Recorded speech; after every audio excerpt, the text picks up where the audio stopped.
Welcome to The Explainer. Today, we're jumping into a massive project out of India, a digital initiative that's really designed to change the lives of hundreds of millions of people.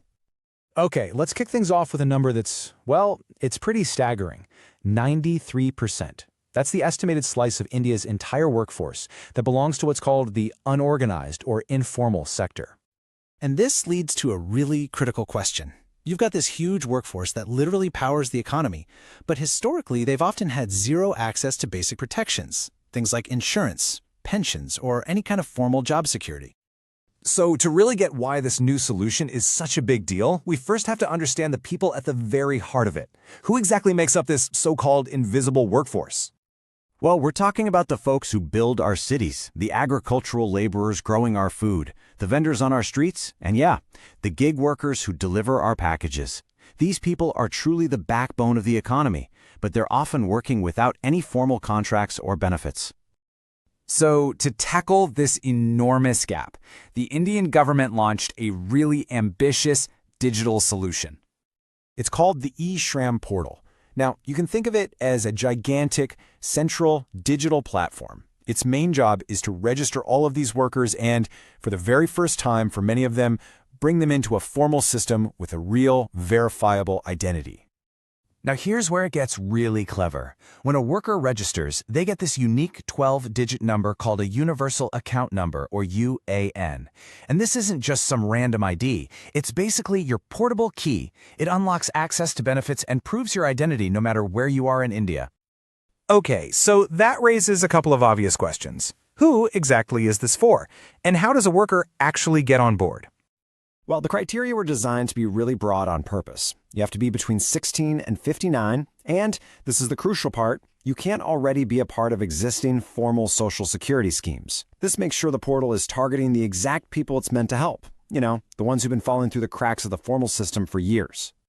And they've tried to make the sign-up process as simple as possible. It's totally free, and you can do it online in maybe 10 or 15 minutes. Plus, for anyone who needs a hand, it's also available at local service centers. But look, registration is just step one. The real goal here is to unlock actual, tangible benefits. This is where that digital ID becomes a gateway to real-world support. So the benefits are kind of grouped into four main buckets, creating this whole comprehensive safety net that covers everything from immediate security all the way to long-term financial planning. And some of these social security benefits are really significant. For instance, workers who are registered get 2 lakh rupees in accidental death insurance and 1 lakh for partial disability. That's a crucial buffer against an unexpected tragedy. It's not just about emergencies either. The portal provides a direct path to a pension. So by enrolling in a linked government scheme, workers can get a guaranteed 3,000 rupee pension every month after they turn 60. And what's really cool is that the portal keeps getting better. A recent update added this one-stop solution dashboard. It basically lets workers see and apply for over a dozen different government programs, for housing, health, jobs, you name it, all from one single screen. So, the idea is massive, no doubt. But how has this whole thing actually performed since it launched? Let's take a look at the impact.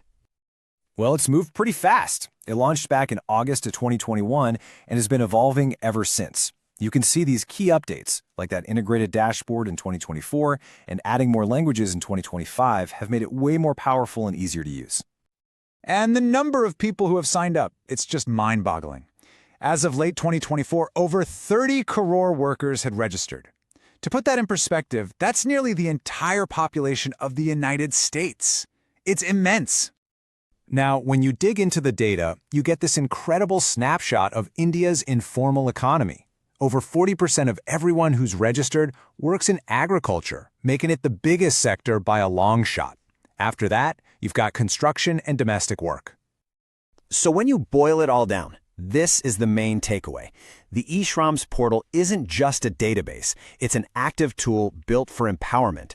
It's trying to bridge these gaps that have existed for decades and give people fair access to resources that were just out of reach before. And as this whole system keeps growing and adding more services, it leaves us with a really big question, doesn't it? In a world where we have more gig work and flexible jobs than ever, is this kind of digital, portable, and universal platform the blueprint for how we should be designing social safety nets for the modern workforce? Everywhere.